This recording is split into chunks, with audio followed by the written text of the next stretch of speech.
Mari kita berdoa. Tuhan, kami percaya lawat-Mu akan terjadi di tempat ini. Ialah ibadah pagi dari ibadah pagi ini dari awal sampai akhirnya kami serahkan dalam nama Yesus. Kami percaya Engkau akan hadir melalui kami semua. Dalam nama Yesus kami berdoa, haleluya. Amin.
setia padamu Bapa, kemana kan ku bawa hati yang menyembah dalam roh dan kebenaran sampai selamanya. Jemaat kami persilakan berdiri.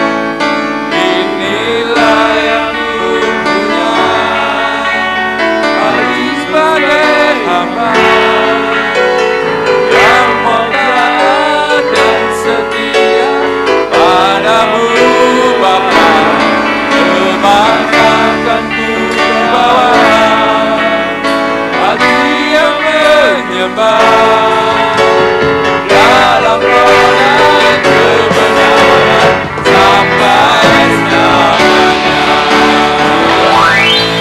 Inilah yang ku punya, aku sebagai hamba yang mau taat dan setia padamu Bapa, kemana kan ku bawa hati yang menyembah dalam roh dan kebenaran sampai selamanya. Dalam roh dan kebenaran sampai selamanya. Dalam roh dan kebenaran selamanya.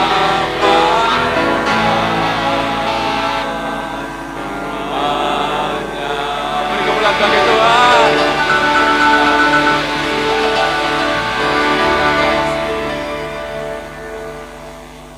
Masih siap memuji nama Tuhan? Haleluya. 100%.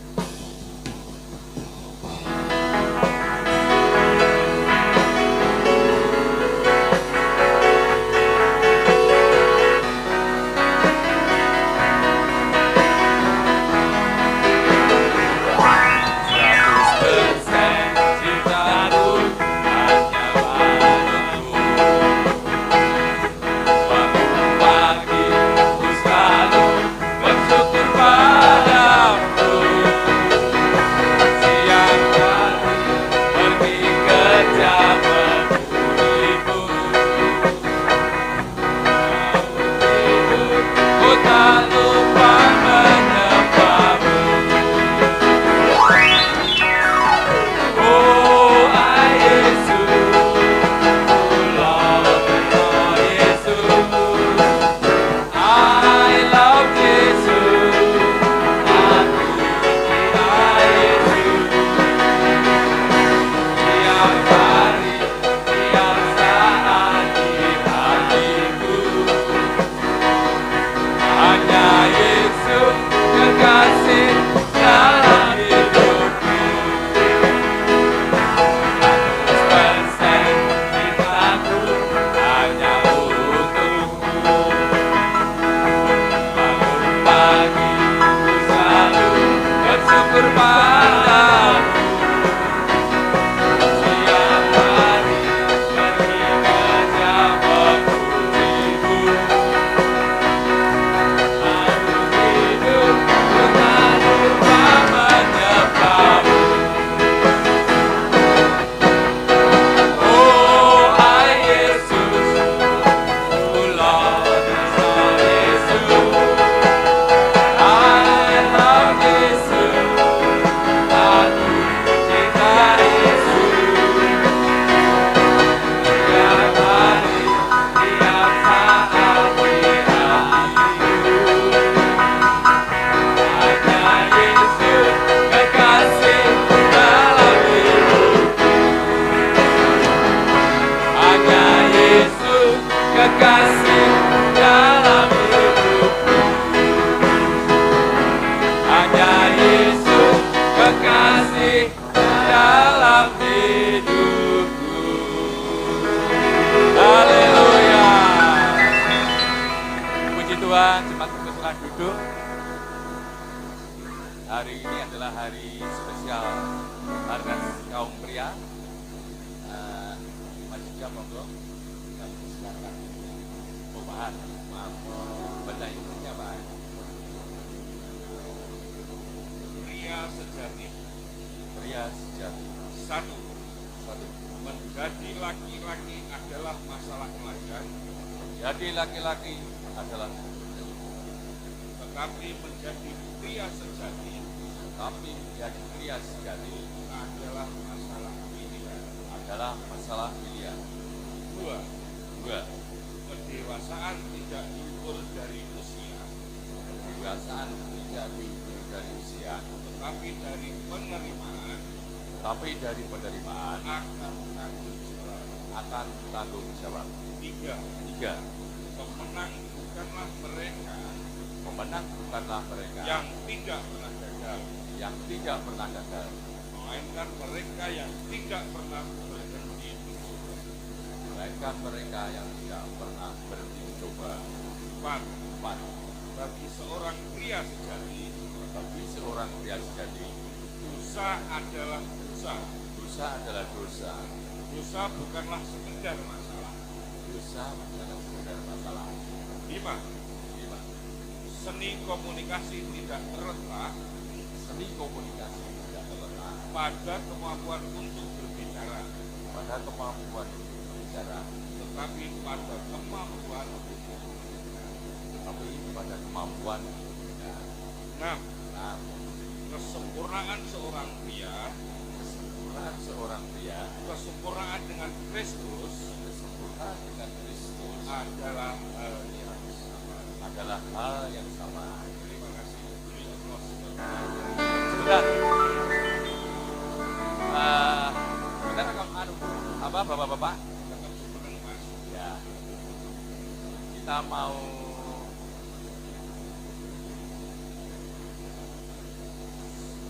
dengan sajeki aku dari Gusti.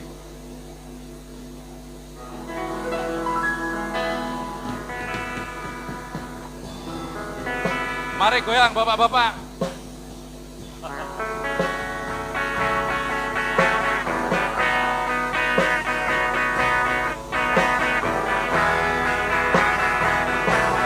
Sajeki aku derek Gusti Yesus uripku kali berkahi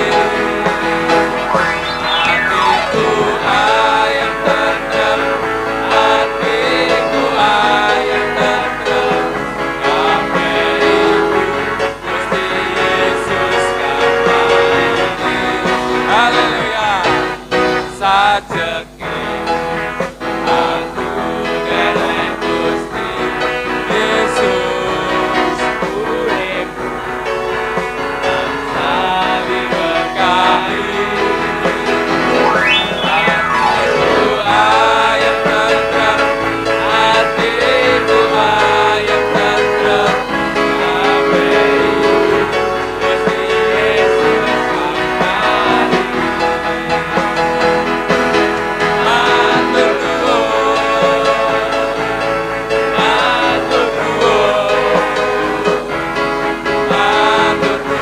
Gusti Yesus kula matur nuwun.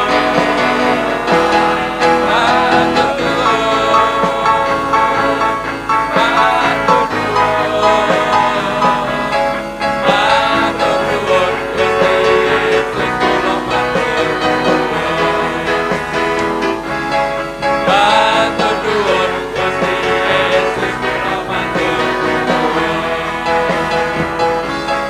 Matur nuwun Gusti Yesus kula matur nuwun. Beri kemuliaan bagi Tuhan. Silakan duduk. Terima kasih. Masih kuat puji Tuhan ya. Amin. Tuhan. Kita pujikan. Ya. Kaulah Tuhan.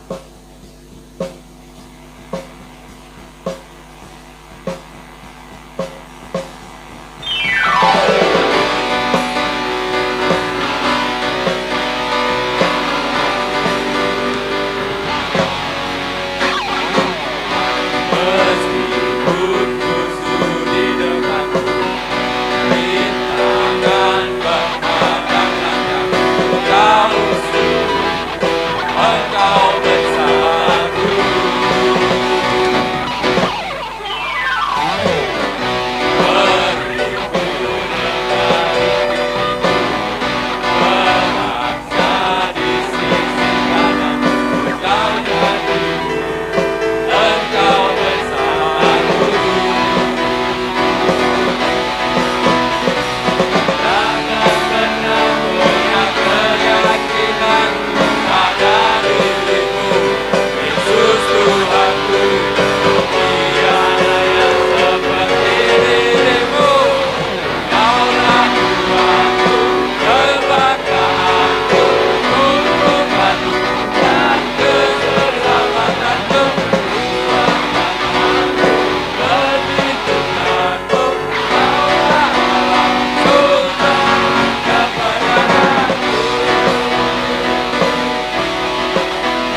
dalam Yesus Kristus. Puji Tuhan, tiba saatnya kita mau mendengarkan firman Tuhan. Kasih Tuhan, mari kita sambut firman Tuhan, kita buka hati kita supaya lawatan terjadi di tempat ini. Kita percaya bahwa lawatan akan terjadi di tempat ini. Janji Yesus berfirman.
Tanganku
puji Tuhan. Semua bersuka cita pagi hari ini?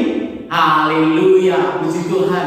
Saya percaya hari ini kita semua bersuka cita dan semakin bersuka cita karena pagi ini kita menikmati persembahan spesial dari para pria-pria luar biasa di gereja ini. Haleluya. Pagi ini kita merayakan Hari Nasional Kaum Pria tahun 2021 dan seperti yang kita lihat, bapak-bapak kaum pria semua dengan kompak mempersembahkan yang terbaik bagi Tuhan. Haleluya. Saudara yang dikasihi Tuhan, dengan penuh sukacita ini saya mengajak kita untuk sama-sama merenungkan satu kebenaran firman Tuhan. Saya berdoa kiranya firman Tuhan ini akan jadi berkat bagi kita semua. Hari ini kita akan belajar satu tema, pria integritas berdaya saing. Pria integritas berdaya saing. Ketika saya mengatakan pria integritas berdaya saing, ini bukan berarti yang harus mendengarkan firman hanya bapak-bapak. Ini bukan berarti yang harus mendengarkan firman hanya para laki-laki, para pria, bukan. Tetapi ketika saya katakan pria integritas berdaya saing, ini juga ditujukan bagi kita semua yang hadir dalam kesempatan pagi hari ini. Haleluya. Saudara-saudara dikasihi Tuhan, kenapa ini begitu penting untuk kita dapat terima sama-sama? Karena ketika kita bicara tentang integritas, integritas tidak lagi mengenal usia, integritas tidak mengenal gender, integritas tidak mengenal latar belakang sosial, tidak mengenal latar belakang pendidikan, tetapi integritas adalah untuk kita semuanya. Karena integritas itu untuk setiap kita orang percaya. Saudara-saudara dikasihi Tuhan, di era yang sangat kompetitif seperti sekarang ini ada banyak orang yang mulai surut integritasnya, yang mulai terkikis integritasnya, yang mulai kehilangan integritasnya. Kita bisa melihat di dunia bisnis, mereka yang mengawali bisnis mereka dengan penuh integritas, dengan memberikan kualitas tertinggi yang mereka miliki. Contoh, misalnya penjual kue, yang awalnya mereka menjual kue mereka dengan bahan yang sangat baik, berkualitas tinggi, tanpa campuran pemanis buatan. Tetapi pada akhirnya lama-lama melihat, kok toko sebelah jadi makin ramai ya? Kok sana jadi lebih ramai lagi ya? Setelah didengar, harganya murah, kok bisa murah? Akhirnya berpikir bagaimana bisa menyamai yang sama. Gulanya diganti dengan pemanis buatan yang bahkan sampai melewati kadar toleransi yang ditetapkan, menjadi berbahaya hanya untuk mengejar keuntungan. Ada yang lain di tengah-tengah rumah tangganya yang mulai terkikis integritasnya, mulai menyerah dengan keadaan rumah tangganya, mulai menyerah dengan keadaan keluarganya. Entah itu masalah ekonomi, masalah hubungan, ada saja konflik yang terjadi dan akhirnya membuat menyerah. Akhirnya melirik sana, kok ada yang lebih cantik, melirik sana, kok ada yang lebih perhatian, pengertian. Akhirnya menyerah dengan pasangannya. Punya pria idaman lain, punya wanita idaman lain, dan bukan hanya membangun hubungan yang tidak baik, tetapi sampai meninggalkan suaminya, meninggalkan istrinya, berpisah, mengorbankan anak-anaknya, mengorbankan keluarganya yang lain.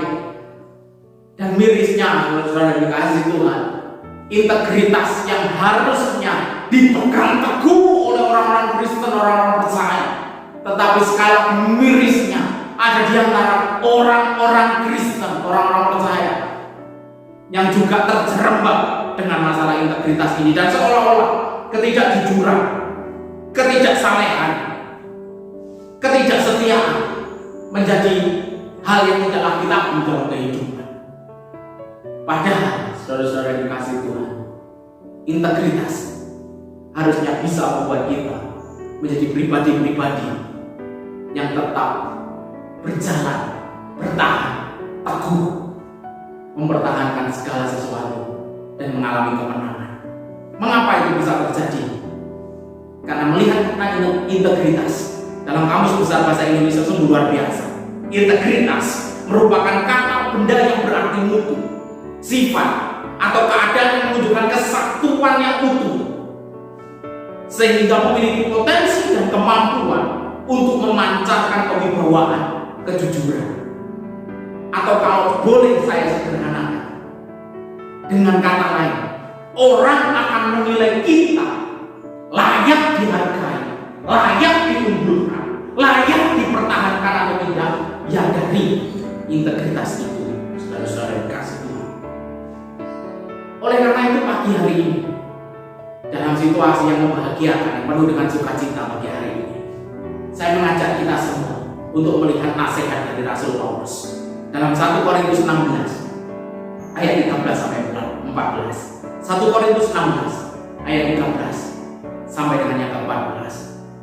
Demikian firman Tuhan, berjaga-jaga, berdirilah dengan teguh dalam iman, bersikaplah sebagai laki-laki dan tetap kuat, lakukanlah segala pekerjaanmu dalam kasih. Saudara-saudara, Paulus menasihatkan semua kita, bukan hanya kepada pria-pria, tetapi kepada semua kita yang hadir pada pagi hari ini, untuk kita tetap berjaga-jaga. Artinya kita harus waspada, artinya kita harus mawas diri dengan kehidupan ini. Kita harus menjaga diri kita, menguasai diri kita, supaya kita tetap berdiri teguh dalam iman. Kita bisa bersikap sebagai seorang laki-laki dan tetap kuat. Kenapa? Kalau kita tidak kuat, kita tidak akan bisa melakukan segala sesuatu di dalam kasih. Nah, saudara-saudara dikasih Tuhan, nasihat Paulus kepada jemaat di Korintus ini di akhir suratnya di 1 Korintus ini, saudara, adalah bentuk keempatian Paulus terhadap jemaat Korintus. Karena ada banyak masalah-masalah yang terjadi di sana, konflik-konflik yang terjadi di tengah-tengah jemaat Korintus ini. Sungguh sangat wajar sebenarnya kalau di tengah jemaat Korintus terjadi banyak konflik, karena melihat posisi Korintus sebagai kota pelabuhan yang waktu itu ada di negara Yunani, berpenduduk sekitar 600.000 orang, sebuah kota metropolitan, sebuah kota yang besar, kota transit, kota perdagangan, kota ekonomi. Ada banyak orang yang datang ke sana, beragam orang datang ke sana dengan membawa keyakinan mereka masing-masing, membawa gaya mereka masing-masing, dengan karakter mereka masing-masing, dengan budaya mereka masing-masing. Mereka datang di Korintus, dan mungkin juga ada di antara mereka yang sudah mengenal Kristus, mengenal Yesus, diselamatkan, dan mereka melihat di Korintus ada persekutuan yang dibangun oleh Paulus ini, dan mereka bergabung di sana. Ini menjadi kekayaan di antara keberagaman di antara jemaat di Korintus, saudara-saudara. Tapi ternyata selain juga menjadi keberagaman, ini juga menjadi celah terjadinya konflik di tengah-tengah jemaat yang mulai bersaing secara ekonomi, yang mulai menunjukkan karakternya yang asli, yang keras, egois, sombong, memicu perpecahan di tengah jemaat, saudara-saudara. Penyimpangan seksual juga terjadi di jemaat Korintus ini. Kalau saudara temukan di Korintus, Paulus juga pernah menulis bahwa pemburi menjadi salah satu yang tidak mendapat bagian dalam kerajaan Allah. Saudara tahu apa itu pemburi? Siapa yang tahu pemburi? Pemburi itu gay, saudara-saudara. Pemburi itu homoseksual, laki-laki yang menyukai laki-laki. Paulus katakan tidak akan mendapat bagian dalam kerajaan Allah. Dan di jemaat Korintus itu terjadi, saudara-saudara, masalah seperti ini. Tingginya gejolak hawa nafsu mereka.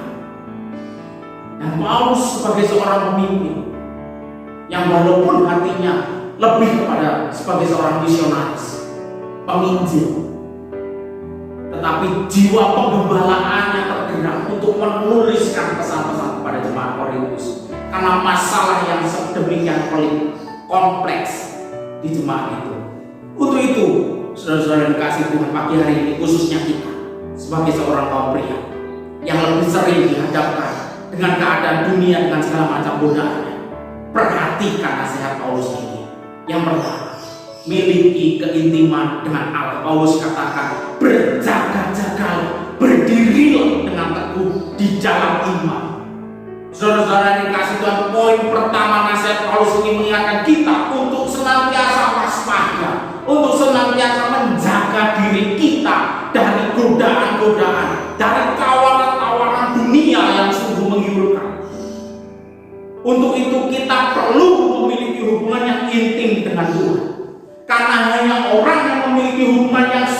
sebegitu intim dengan Tuhan, sebegitu erat dengan Tuhan, sebegitu melekatnya dengan Tuhan, akan menerima berkat yang spesial dari Tuhan.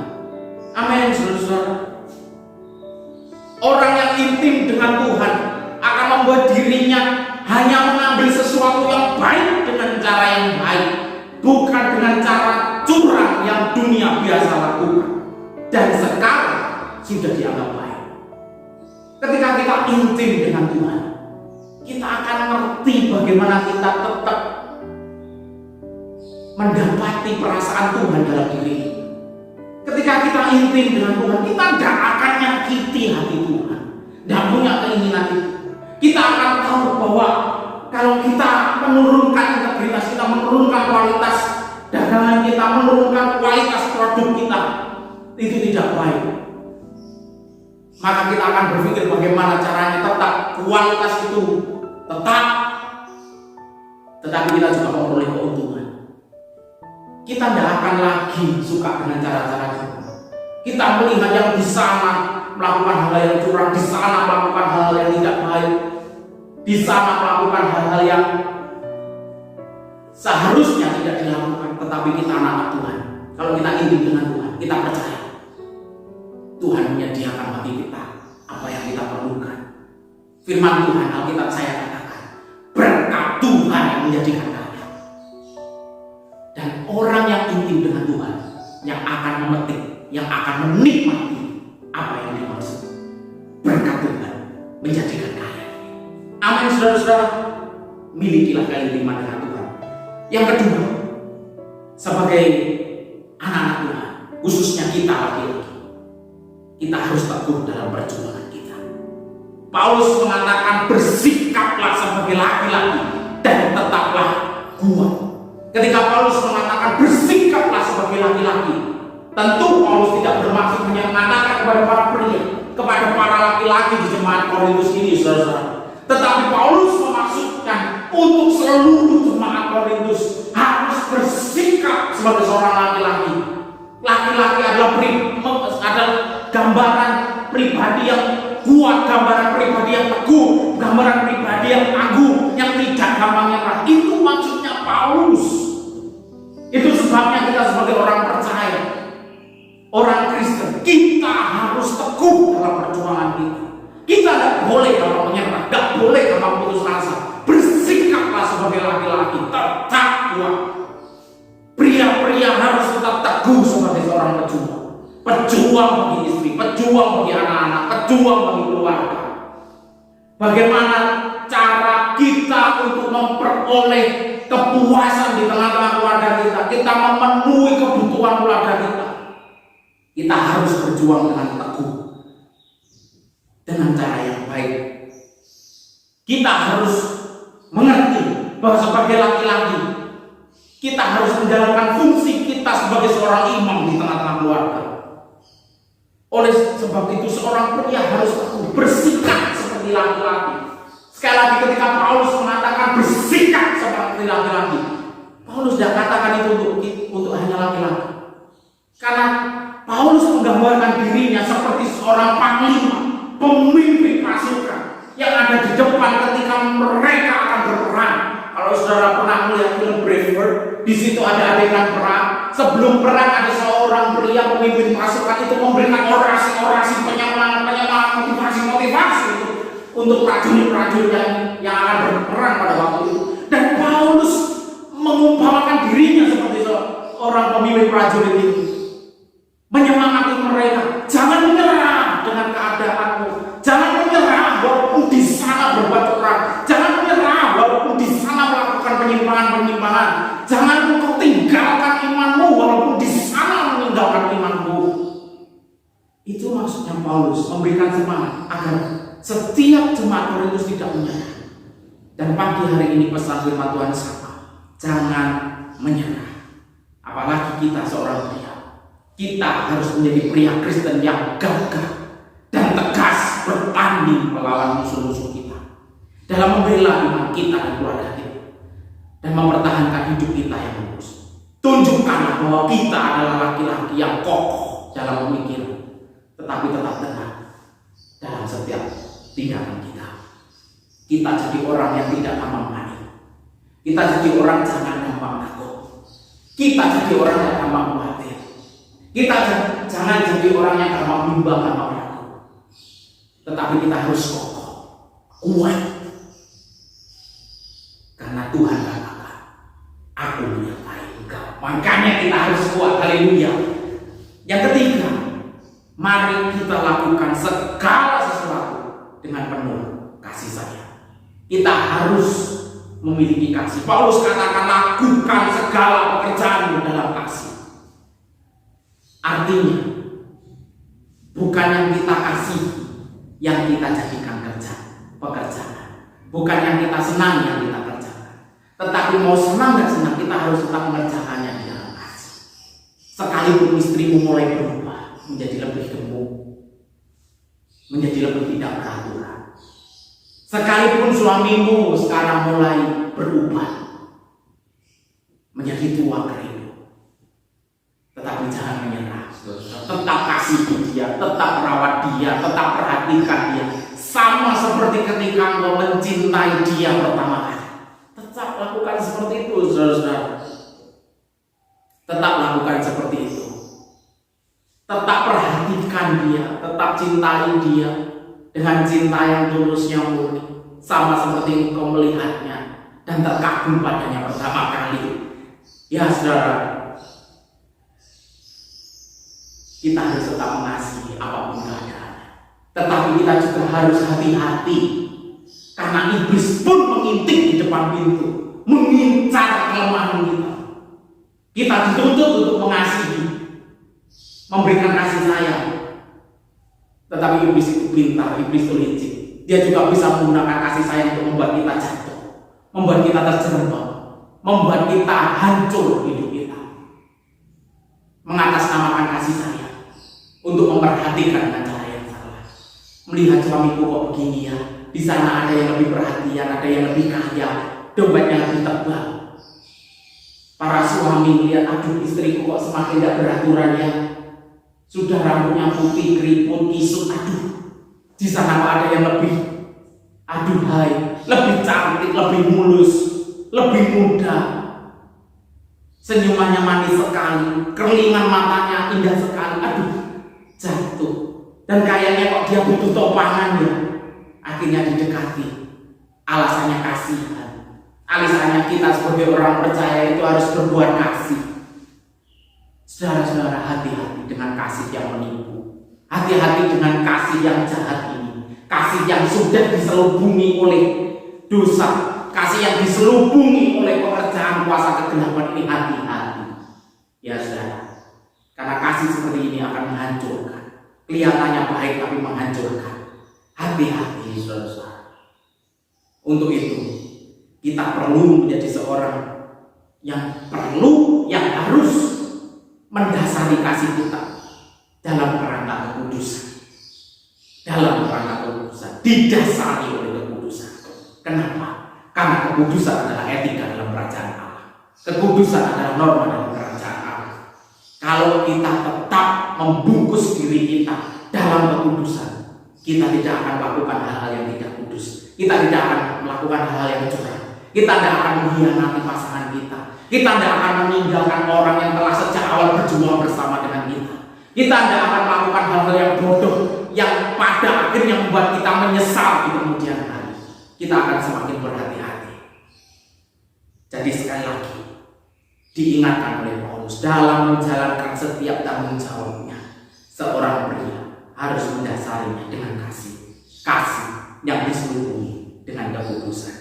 Dengan 3 poin di atas ini, saudara-saudara, dari nasihat Paulus ini, maka saya rasa para pria layak untuk disematkan sebuah predikat pria integritas yang berdaya saing. Bukan hanya para pria, tetapi semua kita. Kalau kita mengikuti nasihat Paulus ini, agar kita tetap menjaga hubungan yang intim dengan Tuhan. Kita tidak menyerah dengan setiap perjuangan pergumulan kita. Kita tetap mendasari segala sesuatu dengan kasih yang ditutupi, dikerangkai, diselimuti dengan kekudusan. Kita layak mendapat predikat sebagai anak-anak Tuhan yang berintegritas dan berdaya saing. kita akan memahami sekuat-kuatnya kita ada sisi lemah dalam diri kita, dan iblis memanfaatkan sisi lemah itu untuk menjatuhkan kita. Untuk itu saudara-saudara yang dikasihi Tuhan, kita harus percaya Allah akan memberikan kekuatan baru kepada setiap kita yang tetap menaruh hidup kita di hadapan Tuhan, yang tetap membangun keintiman dengan Tuhan, yang tetap selalu senantiasa berseru kepada Tuhan. Tuhan akan memberikan kekuatan yang baru kepada mereka yang menanti-nantikan Tuhan. Kekuatan yang baru ini akan kita gunakan untuk kita tetap bertahan dalam perjuangan kita. Kekuatan yang baru ini akan membuat kita terus berjuang. Sekalipun kita melihat kanan kiri kita, mereka menjadi lemah, mereka menjadi lelah, mereka menjadi lesu karena beban berat mereka. Tetapi Tuhan memberikan kekuatan baru sehingga kita akan mampu berlari dan tidak menjadi lelah. Kita seperti raja wali yang terbang tinggi mengatasi badai. Dan kita akan tetap mampu menjalankan tanggung jawab kita dengan penuh integritas dalam kerangka kekudusan.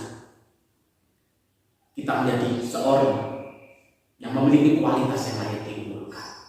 Ini jadi fondasi kita untuk tetap mampu bukan hanya bertahan dalam kehidupan ini, tetapi menunjukkan kualitas kita yang tetap layak diunggulkan. Kita layak dan memiliki daya saing yang tinggi. Sebenarnya kita mau bersaing dengan siapa sih, saudara-saudara? Bukan dengan orang lain, bukan dengan saudara-saudara seiman kita, bukan dengan keluarga dekat atau saudara kita yang lain. Kita sedang mau bersaing dengan keadaan dunia yang begitu jahat, bahkan semakin jahat, yang membuat kecurangan itu seperti kewajaran, ketidaksalehan itu seperti kewajaran, ketidakjujuran itu seperti kewajaran. Kita bersaing dengan keadaan-keadaan seperti ini. Kita hadir dengan integritas kita sebagai seorang anak Tuhan. Dan yang kedua, kita sedang bersaing dengan diri kita sendiri. Kita bersaing dengan diri kita sendiri. Kita bersaing apakah kita mampu menguasai diri kita dan tetap memegang teguh tangan Tuhan dalam kehidupan kita. Saya percaya kita mengatakan Tuhan menetapkan langkah-langkah orang yang berkenan kepadanya. Apabila orang itu jatuh, maka Tuhan akan menopang caranya. Puji Tuhan, Tuhan memberkati. Mari kita berdoa.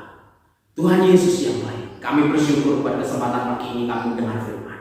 Hamba berdoa kiranya Allah Roh Kudus akan berbicara secara pribadi untuk umat-Mu, mengingatkan kami bahwa kami harus menjaga integritas kami. Kami harus tetap mempertahankan integritas kami di tengah segala situasi yang tidak mendukung dalam kehidupan ini. Tetapi kami sebagai anak-anak Tuhan, sebagai orang-orang percaya, kami harus tetap menjaga diri kami dari segala tawaran-tawaran, segala godaan-godaan yang dunia coba lancarkan kepada kami. Tetapi kami memilih untuk tetap berdiri teguh sebagai seorang laki-laki yang kuat, yang teguh, yang bertahan dalam perjuangan kami bersama dengan Tuhan Allah kami yang memelihara kami. Kiranya ya Tuhan, tolong kami untuk kami tetap bisa memuliakan nama-Mu dalam setiap waktu-waktu yang kami miliki.